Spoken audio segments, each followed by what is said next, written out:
Despois do período vacacional hai que voltar á rutina e hai que voltar á realidade e analizar todo o que nos rodea. E temos xa data pois para as eleccións galegas, tal e como moitos e moitas vaticinábamos, hai adianto de datas. Non vai ser en outubro, non vai ser o 25 de setembro. Nese senso estaremos votando o mesmo día que votan os nosos amigos do País Vasco. O señor Urcullu tamén convocou para o 25 de setembro. E eu me pregunto, que vai acontecer aquí en Galicia? Bueno, pois si tanto imitamos os vascos, a Xunta de Galicia, desde logo, non imitou ao goberno vasco en absoluto.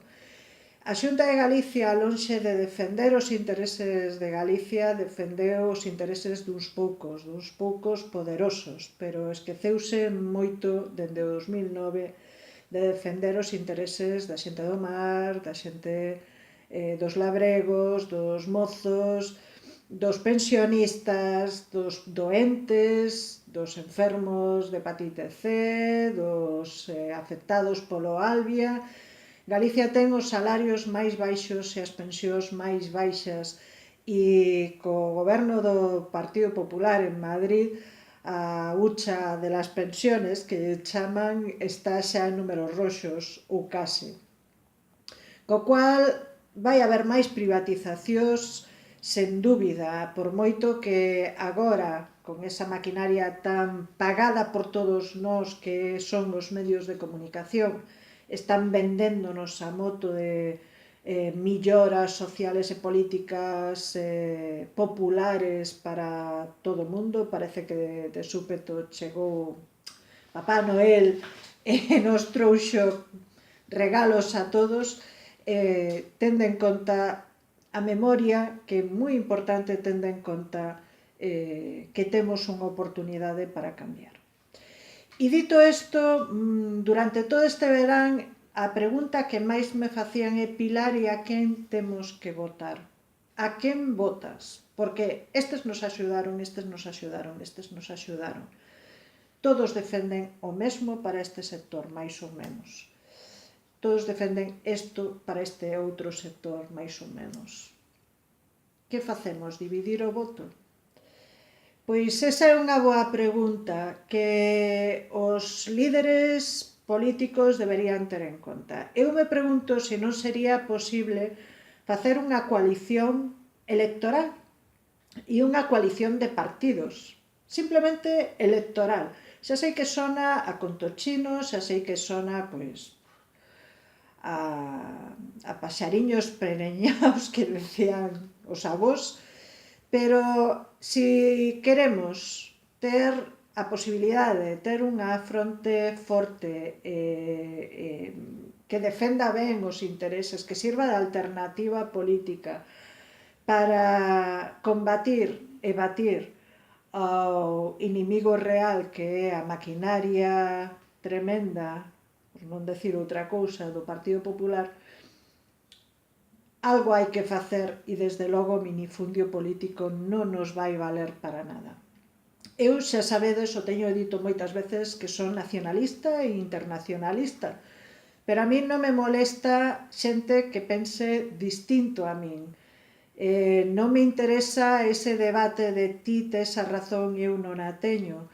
Interésame que podemos facer todos xuntos para combatir a un enemigo que está destrozando o noso presente e que vai seguir destrozando o noso futuro.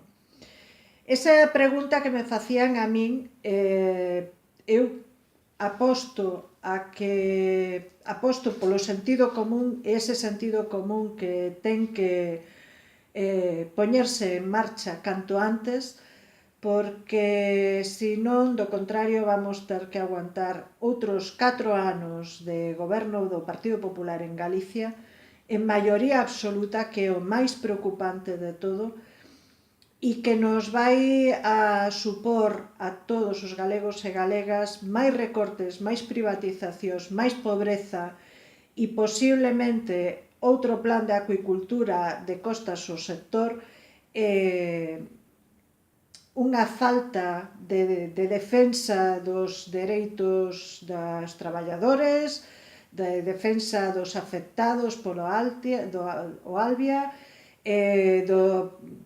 bueno, de 50 cousas que están aí en marcha. Os mariñeiros da Longhop seguirán sin defensa porque non terán tampouco un bo goberno que dé voz ás súas reivindicacións.